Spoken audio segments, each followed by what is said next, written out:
Сәлем достар, бұл Қазақ Story Time, біз бастаймыз. Пресс-хатадағы қасқыр.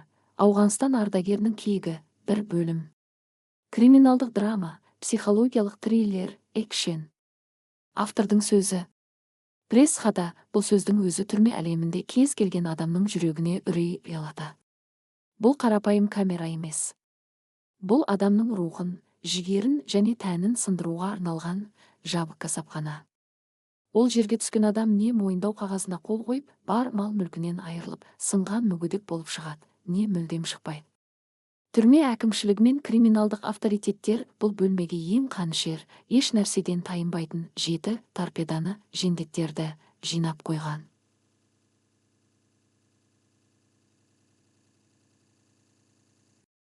Олар өз істерінің хас шеберлері еді. Кез келген мықтыны жылатып тізе бүктіретін. Бірақ бір күні темір есік ашылып, ішке қарапайым ғана сұр фуфайка киген, үнсіз адам кіргенде, олар өздерінің алдында кім тұрғанын білген жоқ.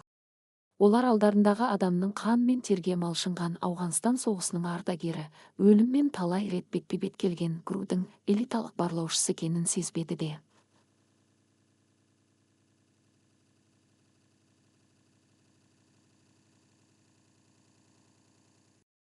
Бұл қателік олардың өміріндегі ең соңғы қателік болмақ еді.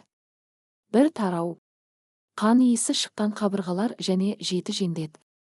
Қаланың сыртындағы ескі тергеу изоляторының СИЗО жертөлесінде орналасқан 43 камера. Бұл камера туралы ресми құжаттарда ешқандай ерекшелік жазылмаған. Бірақ түрме ішінде оны қасапхана немесе пресс-хата деп атайтын. Бөлменің іші сыз тартып тұр.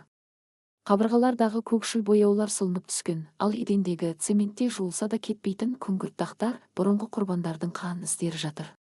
Мұнда терезе жоқ, тек төбедегі тормен қапталған кішкентай тесіктен ғана ауа кіреді. Төбеде ілулі тұрған жалғыз сары лампа бөлмені әзер жарықтандырады. Осы камераның ішінде 7 адам күтіп отыр.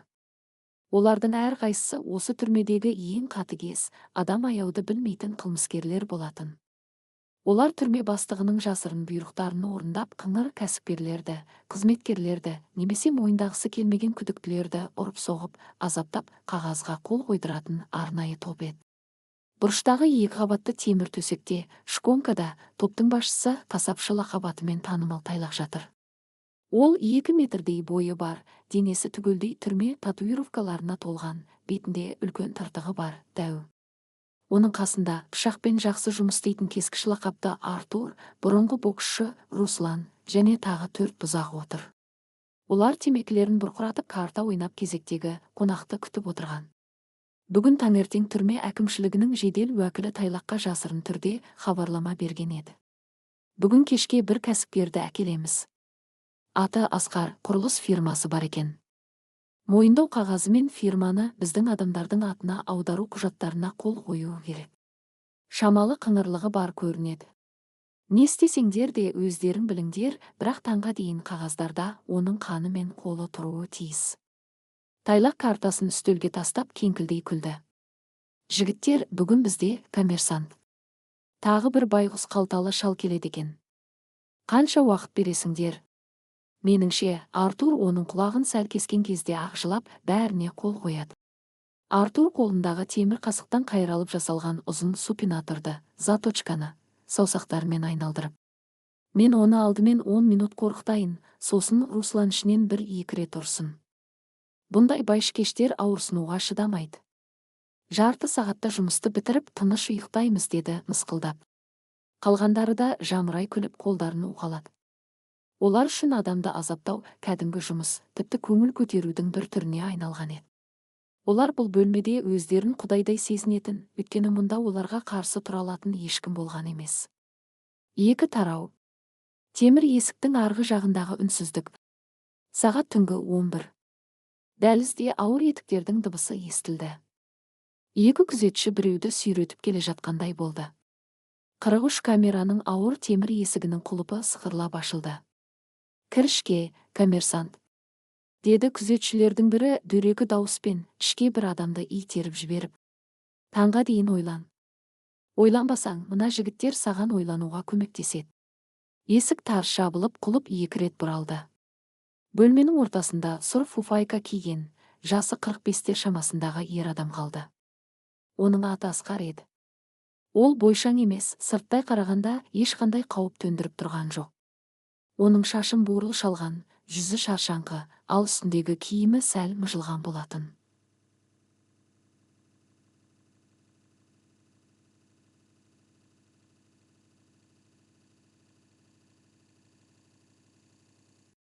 Асқар бөлмеге кірген бойда ешқандай үрей немесе шошыну белгісін көрсетпеді.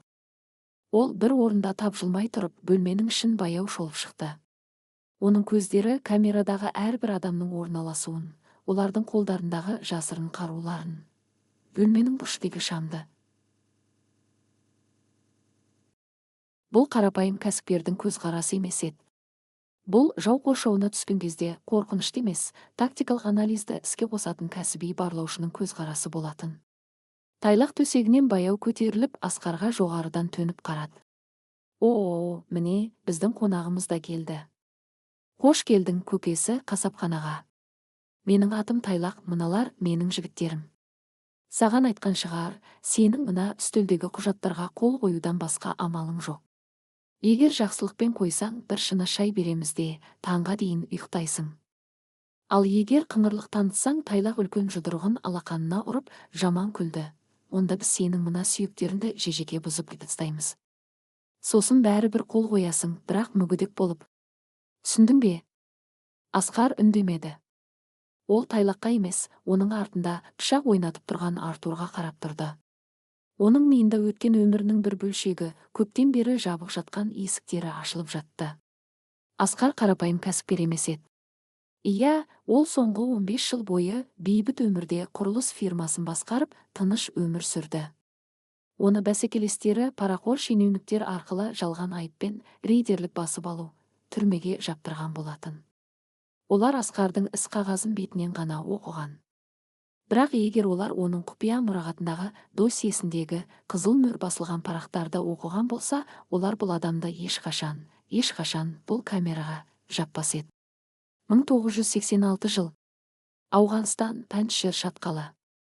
Асқар ол кезде 22 жастағы лейтенант ГРУ-дың бас барлау басқармасының элиталық спецназ тобының командирі болатын.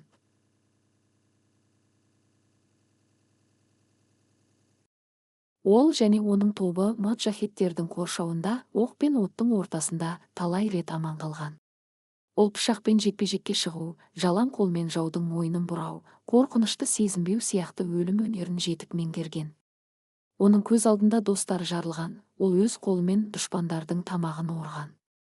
Ол Ауғанстанның қақтаған күнімен қанды құмында нағыз қасқырға айналған еді. Бейбіт өмірге оралған соң, ол бұл қасқырды өз ішіне терең қамап, бейбіт адам болуға тырысқан. Бірақ қазір мына сыз тартқан камерада, мына 7 қылмыскердің алдында, оның ішіндегі сол қасқыр ұйқысынан ояна бастады. 3 тарау. Тыныштықтың бұзылуы. Әй, мылқау, саған сөйлеп тұрмын ғой, деп бақырды бұрынғы боксшы Руслан, Асқарға қарай жақындап. Сен немене, өзіңнің қайда түскеніңді түсінбей тұрсың ба? Асқар баяу ғана басын бұрып, Русланның көзіне тік қарады.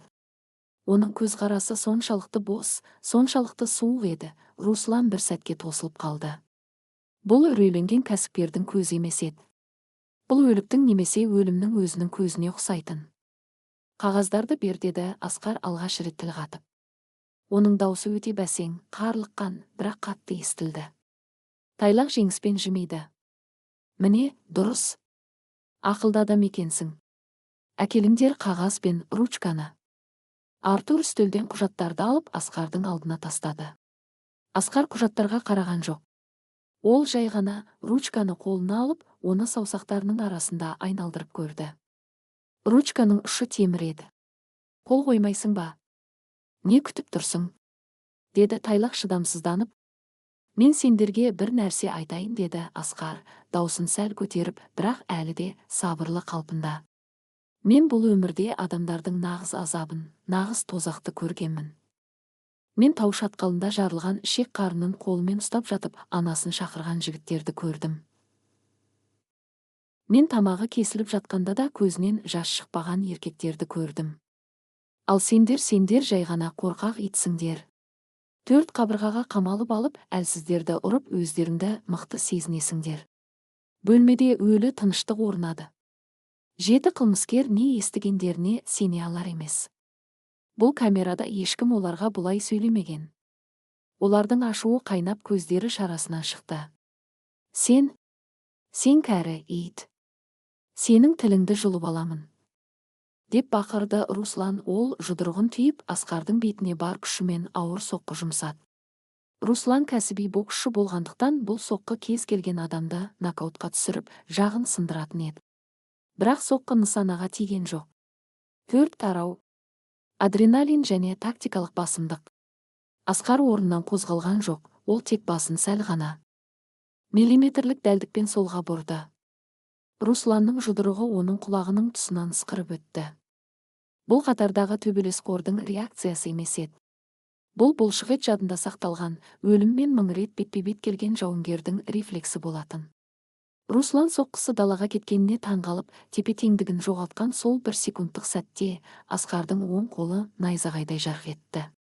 Оның қолындағы темір ұшты ручка Русланның оң жақ бұғанасының астындағы жүйке нүктесіне, болевая точка, дәл қадалды. Руслан ауырсынудан айқайлап жіберді, оның оң қолы бірден жансызданып, салбырап түсті. Асқар онымен тоқтап қалған жоқ. Ол ручканы суырып алып, сол қолымен Русланның желкесінен шап беріп ұстап, оның бетін алдындағы темір үстелдің бұрышына бар күшімен періп жіберді. Тарс. Сүйектің сынған дыбысымен қанның шашырағаны бір уақытта болды. Кешегі мақтаншақ боксшы ес-түссіз еденге сұлап түсті. Оның мұрны толығымен мыжылған еді. Барлығы небары 2-3 секундтың ішінде орын алды. Қалған 6 қылмыскер орындарынан атып тұрып сілейіп қалды. Олар алдында тұрған орта жастағы шаршаңқы кәсіпкердің 1 секунд ішінде олардың ең мықты бой естерін қалай қанға бояп құлатқанын түсіне алмай жатты. Асқардың жүзінде әлі де ешқандай эмоция жоқ. Тек оның көздері мүлдем басқаша жанып тұрды. Ол енді бұл бөлмедегі ең қауіпті жыртқыш еді. Оның тыныс алуы баяулады, жүрек соғысы ырғақты қалпына келді. Ауғанстандағы спецназ дайындығы оны осындай жағдайда адреналинді дүрбелеңге емес, абсолютті суық ақылға айналдыруға үйреткен болатын.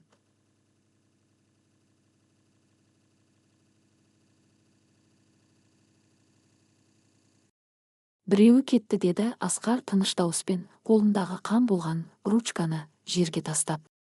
Қалған 6-ың кезекті кім бастайды? Тайлақтың көздері қанға толды. Оның беделіне нұқсан келді. Өлтіріңдер мына хайуанды. Шетінен шабыңдар. Деп бақырды ол, қолына темір кружканы алып.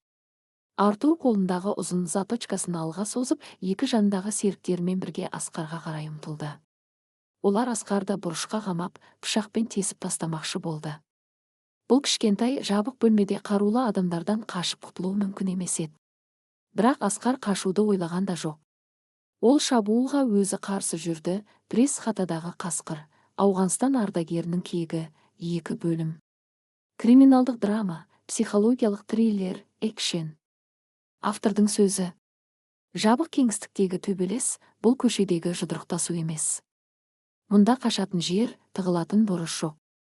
Бұл жерде тек 2 ғана заң жұмыс істейді. Не сен өлтіресің, не сені өлтіреді. 7 қаншерден тұратын пресс хата жендеттері өздерінің сан басымдығына және қатыгездіктеріне сенімді еді. Бірақ олар соғыс өнерінің ең қорқынышты түрімен ГРУ арнайы жасағының үнсіз өлім тактикасымен ешқашан бетпе-бет келіп көрмеген болатын. Асқар үшін бұл 6 бұзақы жай ғана кедергі емес, оның ішіндегі ондаған жылдар бойы ұйықтап жатқан айдаһарды оятқан құрбандарға айналды. Енді аңшы мен олжаның рөлі түбегейлі ауысты. 5 тарау. Өлім биі, секундтармен өлшенген тағдыр.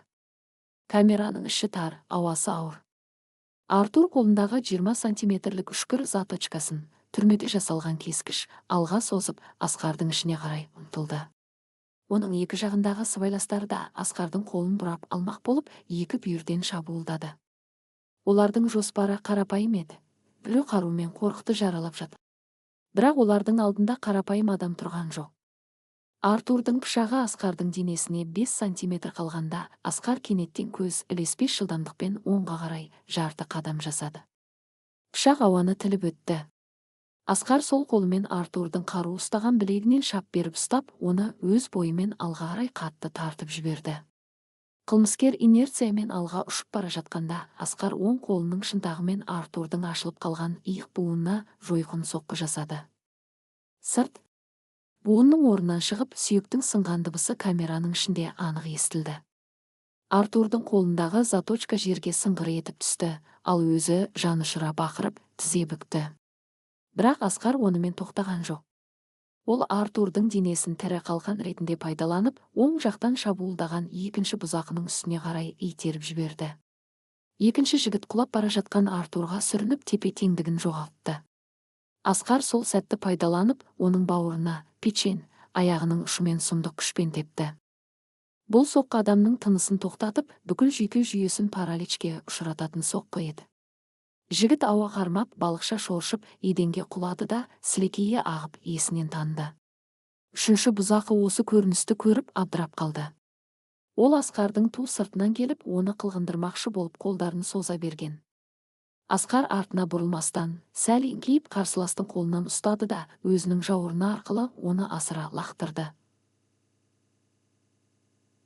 Через плечо. Қылмыскер ауада ұшып барып, камераның қалың темір есігіне басымен көрсетіп соғылды. Қан шашырап, ол сылқ етіп жерге түсті. Небәрі 5 секунд. 5 секундтың ішінде камерадағы ең мықты 3 жігіт қанға боялып еденде жатты. Біреуінің иығы сынған, екіншісі дем ала алмай жатыр, үшіншісінің басы жарылған. 6 тарау, үрейдің иісі және қасқырдың көзі. Қалған 3 қылмыскер, тайлақ және оның 2 жарандасы орындарында қатып қалды. Олардың қолдарындағы темір кружкалар мен сынық орындықтар енді өздеріне ешқандай қорғаныш бола алмайтынын түсінді. Камераның ішіндегі ауа өзгеріп кеткендей болды. Жаңа ғана қатыгездікке толы, қан аңсаған пресс-хата енді олардың өздерінің боласына айналғандай еді. Асқар баяу ғана демін шығарып, мойнын бұрып қытырлатты. Оның жүзінде 1 грамм да қорқыныш немесе ентігу жоқ еді. Оның пульсы қалыпты, қимылдары өлшеулі. Бұл Ауғанстандағы Пәнджшер шатқалындағы түнгі шабуылдарда шыңдалған, жүздеген рет өлімнің бетіне тік қараған арнайы жасақ командирінің қалыпты жұмыс режимі болатын.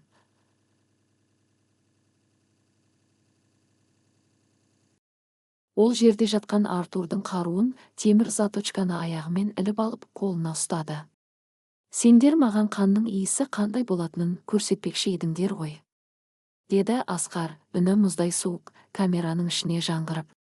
Ол қалған үшеуіне қарай баяу қадаммен жақындай бастады. 2 қатардағы қылмыскер қорқыныштан бұрышқа тығылып, қолдарындағы заттарын жерге тастай салды.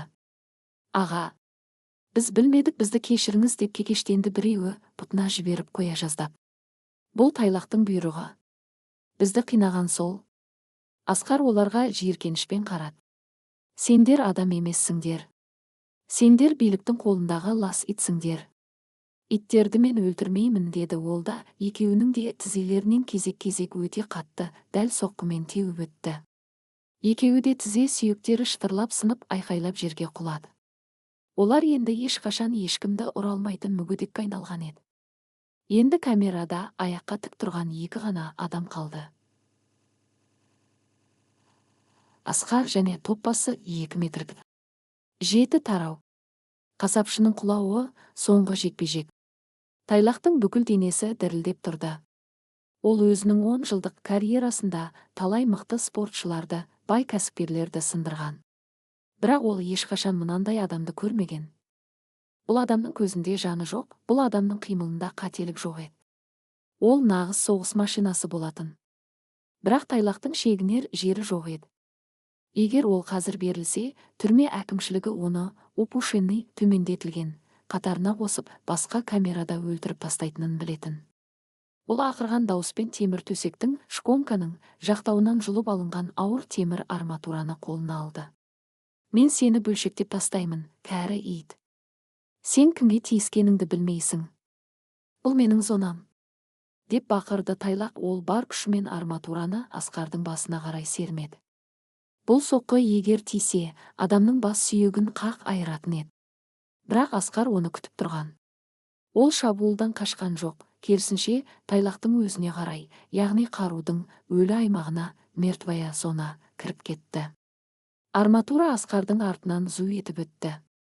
Асқар сол сәтті пайдаланып, өзінің оң қолындағы заточканы Тайлақтың арматура ұстаған оң қолының бұлшықетіне, бицепсіне қадап жіберіп, төмен қарай тіліп түсті. Тайлақ жанұшыра өкіріп, темірді қолынан түсіріп алды. Бірақ алып денелі қылмыскер беріле қоймады. Ол сол қолымен Асқардың тамағынан шап беріп ұстап, оны қабырғаға қарай итермекші болды. Асқар оның қолын бұғаттап үлгермесе де, өзінің салмағын төмен түсіріп, тізесімен Тайлақтың шатынан пах, сұмдық күшпен ұрды. Дәу Тайлақ екі бүктеліп қалған сәтте, Асқар екі қолымен оның басынан ұстап, өзінің тізесіне қарай бар күшімен тартып, бетінен ұрды. Қаш! Тайлақтың мұрны толығымен сынып, беті қанға бұланды. Ол кері шегініп, көзін басып бақырып жатты. Асқар оның артына өтіп, аяғымен оның тізесінің артқы жағынан теуіп, оны еденге тізе бүктірді. Содан соң оның мойнынан қылғындыра ұстап, құлағына сыбырлады. Бұл сенің зонаң емес, қасапшы, бұл сенің тозағың. Және бүгіннен бастап сен бұл жерде тек менің рұқсатыммен ғана дем алатын боласың. Түсіндің бе? Тайлақ ауа жетпей, қырылдап, басын изеуге тырысты. Оның көздерінен жас пен қан араласып ағып жатты. Өмірінде бірінші рет ол нағыз айуани үрейдің не екенін сезінді. Ол өзінің алдында жай ғана адам емес, ажалдың өзі тұрғанын түсінді. Асқар оны жібере салды. Тайлақ еденге гүрс етіп құлап, ес-түссіз жатқан сыбайластарының қасына сұлап түсті. 8 тарау. Қанды камерадағы тыныштық және құжаттар. Камераның ішінде өлі тыныштық орнады. Тек еденде жатқан 7 адамның ыңырсыған, қырылдаған дыбыстары ғана естіледі. Камераның қабырғалары мен едені қанға боялған, сынған орындықтар мен темір кружкалар шашылып жатты. Нағыз соғыс даласындай көрініс. Асқар терең, сабырлы дем алды. Ол өзінің фуфайкасының жеңмен бетіне шашыраған біреудің қанын сүртіп тастады. Оның денесінде бірнеше көгерген іздер мен сызылған жарақаттар болғанымен, жалпы жағдайы мінсіз еді. Ол ауыр темір үстелдің қасына келіп, сықырлаған орындыққа жайғасты. Үстелдің үстінде оның құрылыс фирмасын басқа біреудің атына аудару туралы жалған келісім шарттар мен мойындау қағаздары жатты. Асқар қағаздарды қолына алды. Ол оларды жыртып тастаған жоқ. Ол ручканы алып, құжаттардың бұрышына өзінің қанымен бірдеңе жазып қойды да, құжаттарды ұқыптап үстелдің ортасына қойды. Содан кейін ол көздерін жұмып, темір есікке арқасын беріп отырды. Оның миында тағы да сол Ауғанстанның таулары, рота командирінің айқайы, жарылыстардың үні жаңғырып жатты. Ол көптен бері бұл сезімді ұмытуға тырысқан еді. Ол қарапайым әке, адал кәсіпкер болғысы келді. Бірақ бұл қатыгез әлем оны қайтадан қару алуға, қайтадан қасқыр болуға мәжбүр етті. Енді шегінер жол жоқ деп ойлады ол іштей. Олар менің бизнесімді тартып алғысы келді, мені түрмеде шіріткісі келді. Енді мен олардың бүкіл жүйесін тамырмен жұлып аламын. Уақыт баяу жылжып жатты. Түнгі сағат 3. Түрме дәлізінде өлі тыныштық. Әкімшілік бұл камерада не болып жатқанын тексермейді, өйткені олар Тайлақтың тобы бәрін әдеттегідей таза істейді деп сенетін. 9 тарау. Есік ашылған сәт, әкімшіліктің шошынуы. Таңғы сағат 6. Түрмедегі ояну сиренасы ойнады. Дәлізде ауыр етіктердің дыбысы естілді. Бұл түрме бастығының орынбасары, жедел уәкіл, опер, майор Смағұлов пен 3 қарулы күзетші. Майор Смағұлов дәл осы рейдерлік басып алуды ұйымдастырған, сырттағы шенеуніктерден үлкен пара алған сатқын офицер болатын. Ол 43 камераның алдына келіп күзетшіге есікті ашуға бұйрық берді. Тайлақ жұмысты бітірген шығар. Кәсіпкердің құжаттарын алып, өзін карцерге, айыппұл изоляторына тастаңдар. Қансыра бөлмесін, дәрігерді шақырыңдар, деді майор менмендікпен. Күзетші темір есіктің ауыр құлыпын бұрап, есікті ашты. Есік ашылған сәтте, камераның ішінен шыққан ауыр қан мен тердің иісі күзетшілердің мұрнын жарды. Майор Смағұлов камераға кіріп алдындағы көріністі көргенде, оның аяғы жерге жабысып қалғандай болды. Оның көздері шарасынан шығып, аузы ашылып қалды. Бұл пресс-хата емес еді. Бұл нағыз соғыс даласының қалдығына ұқсайтын. Оның ең мықты, ең қатыгез 7 жендеті еденде қанға бөккен, қол-аяқтары сынған, ес-түссіз сұлап жатты. Дәу тайлақ бұрышта қан құсып ыңырсып жатыр. Артурдың қолы теріс қайырылған, Русланның беті танымастай болып мұжылған. Олардың ешқайсысы орнынан тұруға шамасы келмейтін. Ал камераның қақ ортасындағы үстелде Асқар отырды. Оның үстіндегі сұр фуфайкасына біреулердің қаны шашырағанымен, ол өте сабырлы, тып-тыныш күйде еді. Ол қолындағы темір кружкадан су ішіп отырды. Майор Смағұловтың тізесі дірілдеп кетті. Ол не айтарын білмей, артқа қарай бір қадам жасады. Бұл не сұмдық? Сен кімсің өзің? Деп бақырды ол, қолындағы тапаншасының қабына, кобурасына жармасып. Асқар баяу орнынан тұрды. Ол үстелдің үстінде жатқан құжаттарды алып, майордың алдына лақтырып жіберді. Құжаттар дайын, майор, деді Асқар суық дауыспен. Майор Смағұлов қалтыраған қолдарымен құжатты жерден көтеріп алды. Құжаттың төменгі жағында, қол қоятын жерде қанмен жазылған бірнеше сөз бар еді. Қанға қан. Келесі кезекте сендерсіңдер. ГРУ спецназы. Асқар. Майордың жүрегі тоқтап қала жаздады. Ол ГРУ, бас барлау басқармасы деген сөзді оқығанда, өздерінің қандай қателік жасағанын, түрмеге қандай құбыжықты қамағандарын енді ғана толық түсінді. Олар қарапайым кәсіпкерді емес, мемлекеттің ең қауіпті, ең кәсіби өлім машинасын өз қолдарымен оятып қыспақ қалған еді. Асқар майордың көзіне тік қарап: ойын енді басталды, Смағұлов, маған түрме бастығын шақыр. Менің оған қоятын шарттарым бар, деді автордың сөзі. Жабық есіктердің артындағы шындық әрқашан қорқынышты. Түрме қабырғасы тек қылмыскерлерді ғана емес, сонымен бірге қорқақ шенеуніктердің, жемқор погондылардың лас сырларында жасыратын үлкен қалқан еді. Асқардың пресс-хатадағы жеңісі бұл тек бұлшықеттің күші емес, бұл әділетсіздікке әбден тойған, рухы сынбаған жауынгердің үлкен соғысының бастамасы ғана болатын. Кешегі күнге дейін Асқарды құрбандыққа шалып, оның бизнесін бөліп алмақ болған дөкейлер енді өздерінің қандай қателік жібергендерін түсіне бастады. 3-ші бөлімде біз ардагерлер бауырластығының қалай оянатынын, түрме бастығының екіжүзділігін және нағыз тактикалық қорғаныстың не екенін көреміз. 10 тарау. Бастықтың үрейі және камерадағы үкім. Майор Смағұлов камерадан атып шығып, ауыр темір есікті сыртынан тарс жауып, құлыптап тастады. Оның жүрегі кеудесінен шығып кете жаздады. Ол қаншама жыл түрмеде жұмыс істесе де, мұндай психологиялық қысымды басынан өткермеген. Смағұлов 2 күзетшіге ешкімді ішке кіргізбеңдер, ешкімді шығармаңдар деп бұйырды да, түрме бастығының кабинетіне қарай тұра жүгірді. Түрме бастығы, полковник Жалғасов, таңғы кофесін ішіп, үстел үстіндегі есептерді қарап отырған.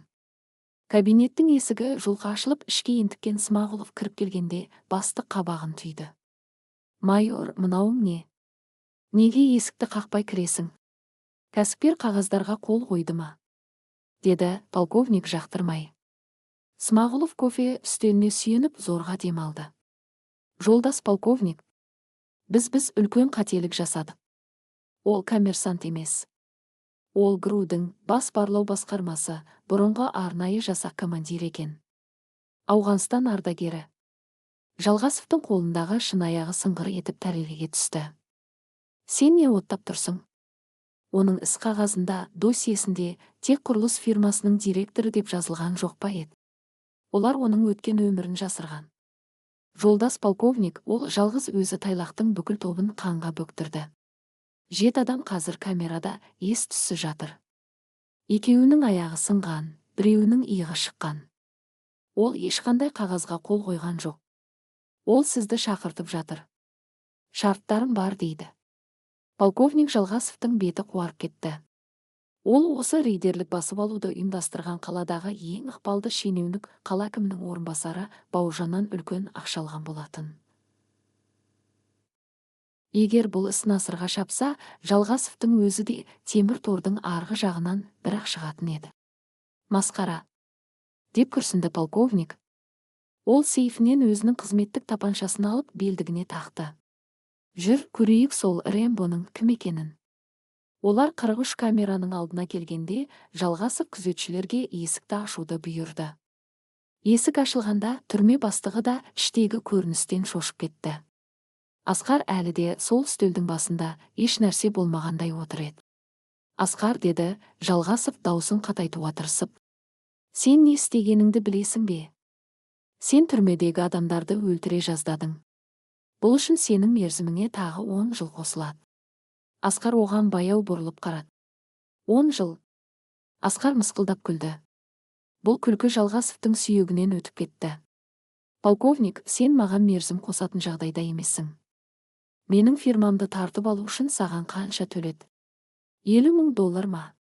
Әлде 100 000 ба? Менің кім екенімді тексермей жатып, мына қандықол иттеріңнің арасына тастаған кезде, сен өзіңнің үкіміңе өзің қол қойдың. Мен сені карцерге жауып шірітемін, деп бақырды Жалғасов, қорқынышын ашумен жасырмақ болып.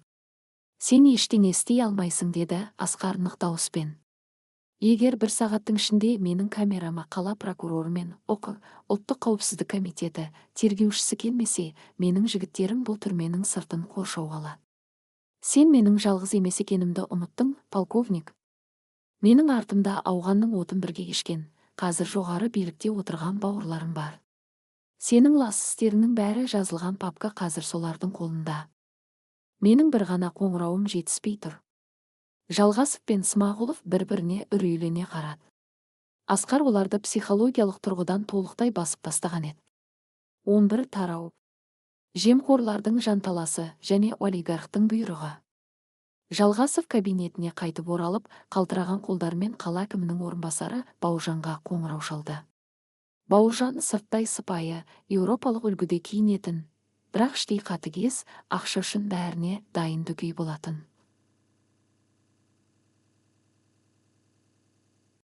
Асқардың құрылыс фирмасы қаланың орталығындағы ең қымбат жер учаскесін иеленіп отырғандықтан, Бауыржан сол жерге үлкен сауда орталығын салғысы келген.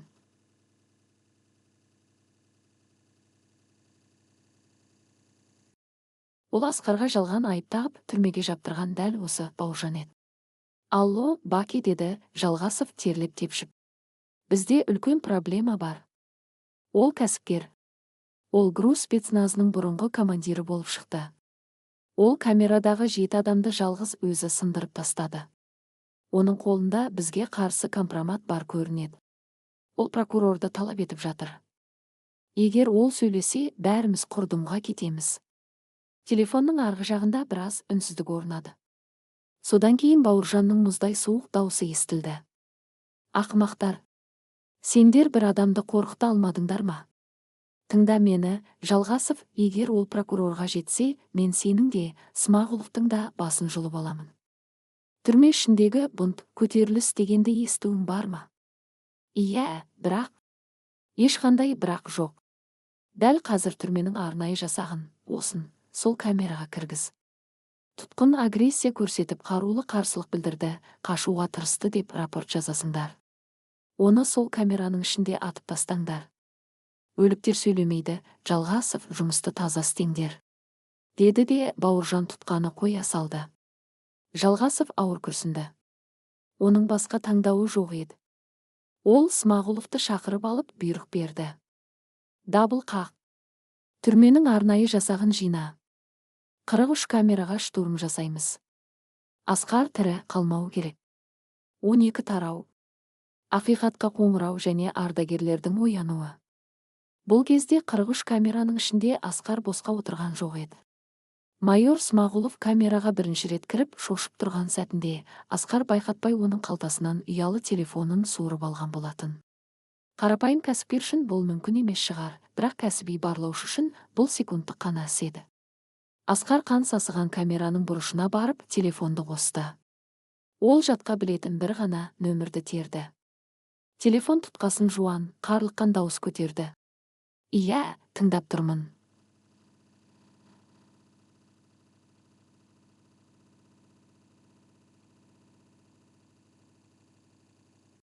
Тарлан, бұл мен, қасқыр, деді Асқар қысқа ғана. Арғы жақтағы адам бір сәтке үнсіз қалды. Бұл дауысты ол соңғы рет 10 жыл бұрын естіген еді. Тарлан Асқардың Ауғанстандағы ең жақын досы, оның ротасындағы снайпер болатын. Қазіргі кезде ол Республикалық ардагерлер одағының төрағасы, беделді әрі ықпалды адам еді. Оның сөзін генералдардың өзі жерге тастамайтын. Қасқыр, бауырым, сен қайда жүрсің? Сенің фирмаңдағы рейдерлік басып алу туралы естідім. Бірақ сені қайда апарғандарын ешкім айтпады. Біз сені бүкіл қаладан іздеп жүрміз, деді Тарлан қуаныш пен ашу араласқан дауыспен. Мен қала сыртындағы ескі СИЗО-дамын. Олар мені пресс-хатаға жапты. Меніңше, олар қазір мені жоюға бұйрық алды. Маған уақыт керек, Тарлан, егер мен жарты сағаттан кейін байланысқа шықпасам. Тоқтат бұл сөзіңді, командир, деп кесіп айтты Тарлан, оның даусынан кәдімгі әскери дабылдың үні сезілді. Біз өз адамдарымызды тастамаймыз. Бұл заңды сен өзің үйреткенсің. Мен қазір біздің жігіттерді жинаймын. Прокуратура, ОК, бәрін тікелей өзім көтеремін. Сол түрменің қабырғасын бұзып кірсек те, сені алып шығамыз. Берік бол, бауырым. Асқар телефонды өшіріп, оны сындырып, унитазға ағызып жіберді. Ол енді өзінің жалғыз емес екенін білді. Оған тек жарты сағат шыдау керек. Бірақ дәліздегі ауыр аяқ киімдердің тарсылы мен темір қалқандардың дыбысы жақындап келе жатты. Штурм басталғалы тұр. 13 тарау. Темір тордағы қақпан, жаңа штурм. Дәлізде түрменің арнайы жасағы, осын, қара формалы, каска киген, қолдарында резеңке таяқтары, шокерлері және травматикалық қарулары бар 12 адам сапқа тұрды. Оларды майор Смағұлов өзі басқарып тұр. Тыңдаңдар бұйрықты, деді Смағұлов терлеп тепшіп. Тұтқын аса қауіпті. Ол камерадағы жігіттерді кепілге алды. Есік ашылған бойда көзден жас ағызатын газ, черемуха, лақтырыңдар. Сосын кіріп, оны орында жайғастырыңдар. Ешқандай аяушылық болмасын. Камераның ішінде Асқар жаудың қалай қимылдайтынын алдын ала біліп отырған еді. Ол тез арада дайындыққа кірісті. Ол тайлақтың сынған төсегінен ұзын темір бөлшегін жұлып алды. Содан соң камерадағы су құбырының шүмегін сындырып жіберді. Су еденге лапылдап аға бастады. Бұл кездейсоқ емес еді, сол еденде ауыр етікпен кірген жасақшылардың сырғанап құлау қаупі артады, ал ең бастысы, олардың электрошокерлері өздеріне қауіп төндіреді. Асқар камерадағы жалғыз шамды темірмен ұрып сындырды. Бөлме қараңғылыққа оранды. Кенеттен есіктің құлыпы сатырлап ашылды. Есік шалқай ашылып, ішке 2 газ гранатасы лақтырылды. Ақ түтін камераны лезде толтырды. Алға! Алға! Деген бұйрық естілді. Қараңғылық пен түтіннің арасына бірінші болып кірген 3 жасақшы сулы еденнен тайып кетті. Олардың бірі тепе-теңдігін жоғалтқан сәтте қараңғылықтың ішінен Асқар елес сияқты пайда болды. Ол жасақшының қолындағы қалқанын, шит, аяғымен басып тұрып, темір таяқпен оның каскасының шетінен, мойын тұсынан дәл ұрып, есінен тандырды. Екінші жасақшы травматикалық тапаншасынан оқ атты, бірақ оқ түтіннің ішіндегі Асқарға емес, еденде жатқан тайлақтың аяғына тиді. Асқар екінші жасақшының қару ұстаған қолын қайырып, оның өзін үшінші жасақшының үстіне қарай итеріп жіберді. Бұл төбелес емес, бұл кәсіби тактикалық жою операциясы еді. Асқар қараңғылық пен түтінді өз пайдасына асырып, жасақшыларды бір-бірлеп қатардан шығара бастады. Ол олардың ауыр қорғаныш киімдеріндегі осал тұстарын, тізелерінің артын, мойын омыртқаларын, шынтақтарын көздеді. Сол еден жасақшылардың қимылын одан сайын ауырлатып жіберді. Небәрі 3 минуттың ішінде камераға кірген 8 жасақшы еденде ыңырсып жатты. Асқар қалқанның біреуін қолына алып, есіктің алдында қалған 4-еуіне қарай қарады. Оның түтін арасынан көрінген жанарынан жасақшылардың өздері де қорқып, артқа қарай шегіне бастады. Дәлізде тұрған Смағұлов өзінің арнайы жасағының бір ғана адамнан қалай таяқ жеп жатқанын көріп, есінен ауса жаздады. Ол өзінің табелдік қаруын суырып алып, Асқарды көздеді. Өл, қаншық! Деп бақырды ол шүріппені баспақшы болып. Дәл осы сәтте түрме дәлізінің арғы басынан ауыр темір есіктердің гүрс етіп сынған дыбысы естілді. Қаруды таста. Еденге жат. Оқып арнайы жасағы. Деген құлақ тұндыратын бұйрық бүкіл дәлізді жаңғыртты. Смағұловтың қолынан тапаншасы түсіп кетті. Ол артына бұрылғанда дәлізге толып кеткен. Толық жауынгерлік қаруланған, беттеріне маска киген мемлекеттік арнайы жасақты, нағыз спецназды. Және олардың ортасында қара пальто киген, кеудесінде ауған соғысының ордендері жарқыраған Тарланды көрді. Тарланның көздерінен қаһар төгіліп тұрды. Ол Смағұловтың жағасынан ұстап, оны қабырғаға бар күшімен соқты. Сендер кімге қол көтергендеріңді білесіңдер ме, егеу құйрықтар? Деп ақырды Тарлан. Содан соң ол түтін басқан камераға қарай жүгірді. Түтін сейіле бастағанда камераның ішіндегі көрініс бәрін таң қалдырды. Ондаған қылмыскер мен күзетшілер еденде сұлап жатыр. Ал олардың ортасында қолына темір қалқан ұстаған, үсті басы малмандай су болған Асқар тұрды. Оның жүзінде жеңіс те, тәкаппарлық та жоқ еді. Ол тек жай ғана өз жұмысын аяқтаған адамдай сабырлы болатын. Тарлан оған жақындап, оны қатты құшақтап алды. Біз үлгердік, бауырым. Сен жалғыз емессің. Асқар досының арқасынан қағып терең дем алды. Біз енді ғана бастадық. Тарлан енді сырттағы басты егеу құйрықтың ініне баратын кез келді. Автордың сөзі. Билік пен ақша адамның көзін соқыр қылғанда, ол өзін құдайдай сезіне бастайды. Қала әкімінің орынбасары Бауыржан және оның жемқор сыбайластары дәл сондай иллюзиямен өмір сүрді. Олар ақшаға кез келген адамды сатып алуға, түрмеде шірітуге, немесе үнсіз жоюға болады деп сенді. Бірақ олар соғыс дегеннің не екенін, оқ пен оттың ортасында шыңдалған еркектердің бауырластығы қандай болатынын ешқашан көрмеген еді. Пресс-хатаның қанды қабырғасынан аман шыққан Асқар енді қорғануды доғарып шабуылға көшті. Оның артында мемлекеттің арнайы күштері, қасында қарулас достары бар еді. Жыланның басын кесу үшін оның ініне кіру керек. Бұл соңғы бөлімде біз әділеттіліктің қалай орнайтынын, сатқындардың өз жазасын қалай алатынын және мызғымас рухтың кез келген тозақтан биік тұратынын көреміз. 14 тарау. Зәулім сарайдағы үрей және олигархтың қамалы. Таңғы сағат 4. Қала шетіндегі қарағайлы орманда орналасқан, биік кірпіш қоршаумен қоршалған үлкен зәулім сарай. Бұл қала әкімінің орынбасары, рейдерлік басып алудың бас ұйымдастырушысы Бауыржанның жеке резиденциясы еді. Сарайдың ішіндегі қымбат былғары креслода отырған Бауыржанның көзінен ұйқы қашқан. Ол үстел үстіндегі телефонына қарап тырнағын тістелеп отырды. Түрме бастығы Жалғасов оған жарты сағат бұрын қоңырау шалып, штурм жасаймыз, мәселені шешеміз деген. Бірақ содан бері ешқандай хабар жоқ. Тіпті Смағұловтың да телефоны өшірулі. Кенеттен кабинеттің есігі ашылып, Бауыржанның жеке қауіпсіздік қызметінің бастығы, бұрынғы криминалдық авторитет, лақап аты Таз, Ылси, кіріп келді.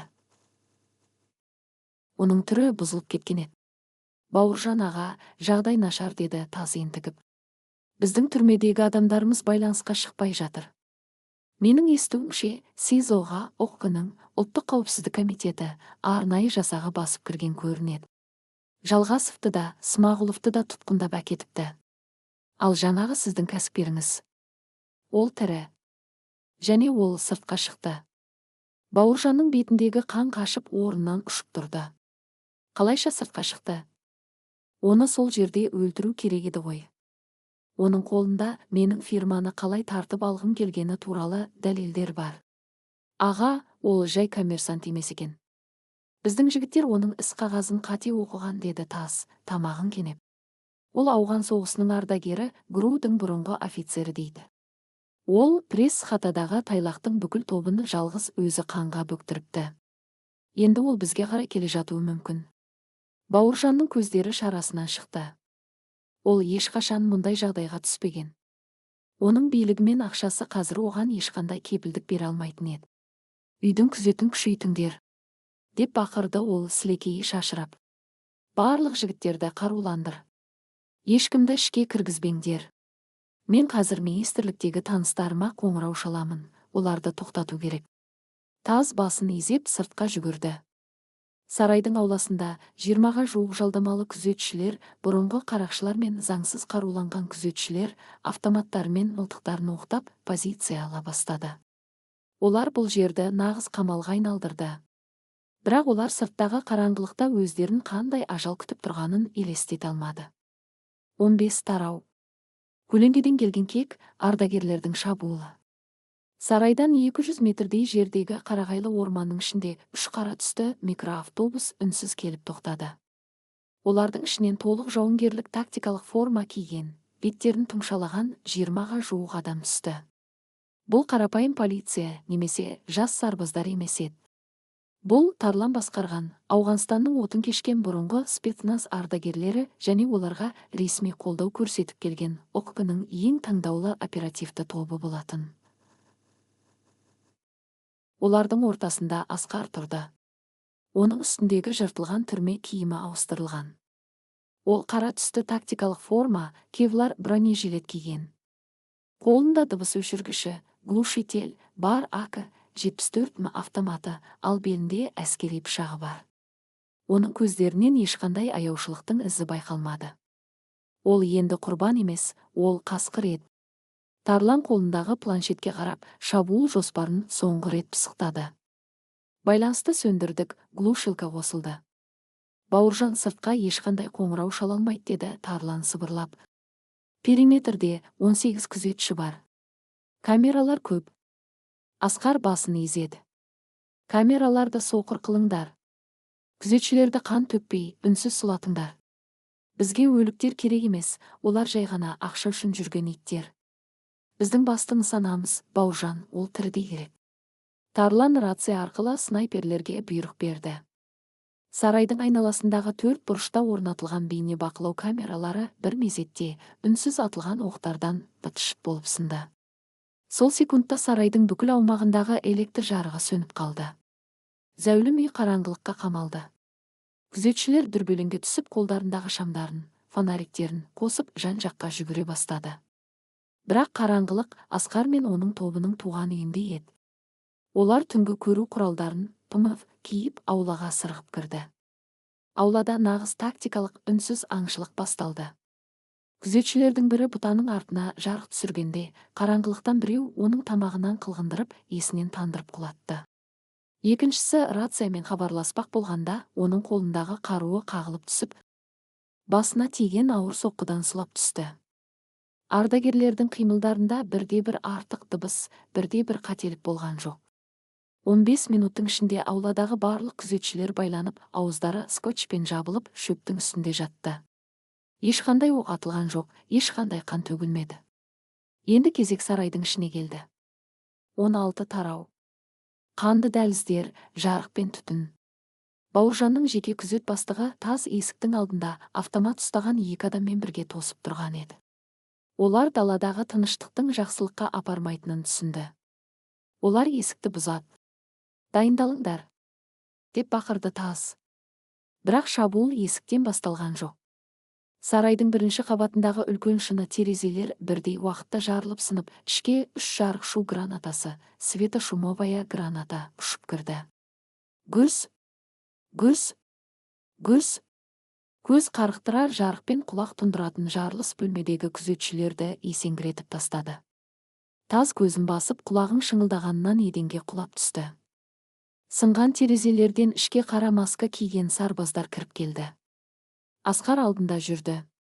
Ол түтіннің арасынан өзіне қарай оқ жаудырмақ болған күзетшінің қолына дәл атып, қаруын түсіріп жіберді де, екіншісін жақын ұрыс, рукопашный бой тәсілімен қабырғаға соғып, есінен тандырды. Таз еденде жатып, тапаншасын көтеріп Асқарға қарай кезенді. Бірақ ол шүртпені басып үлгергенше, Асқардың етігі оның білегін мыжып басты. Таз ауырсынудан бақырып жіберді. Асқар оны жағасынан көтеріп алып, суық дауыспен: «Бауыржан қайда?» деп сұрады.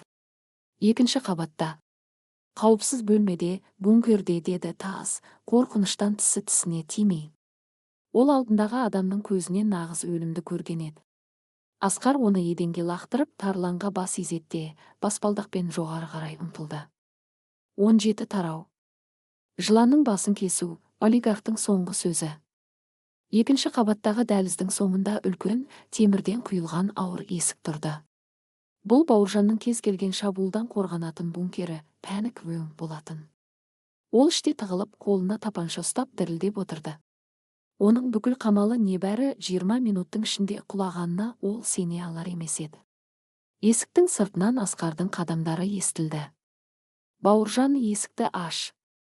Немесе мен оны жарылғышпен жұлып аламын деген Асқардың бәсең, бірақ қорқынышты даусы темірдің арғы жағынан жетті. Кет бар. Мен сені құртамын. Мен министрге қоңырау шаламын. Менің кім екенімді білесің бе? Деп бақырды олигарх есінен ауысқан адамдай. Сыртта кішкене үнсіздік орнады. Сосын бағытталған жарылыс, направленный взрыв, гүрс етті. Темір есіктің құлыпы мен топсалары быт-шыт болып ұшып кетті. Есік ішке қарай гүрс етіп құлады. Түтін мен шаңның арасынан Асқар кіріп келді. Ол автоматын төмен түсірген, бірақ әрбір бұлшық еті кез келген шабуылға дайын еді. Бауыржан қолындағы тапаншасын Асқарға бағыттап, қолы қалтырап шүріппені басты. Оқ Асқардың иығын жанай өтіп қабырғаға тиді.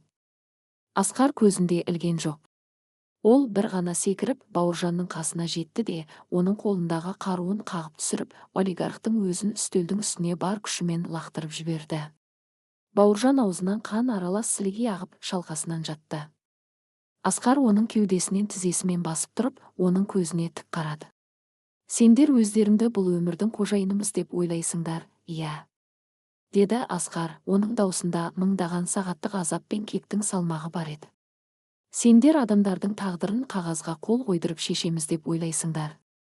Адамдарды пресс-хатаға тастап, олардың қорлығынан ләззат аласыңдар. Сендер бұл елдің байлығын сорып, оны сатып жатсыңдар.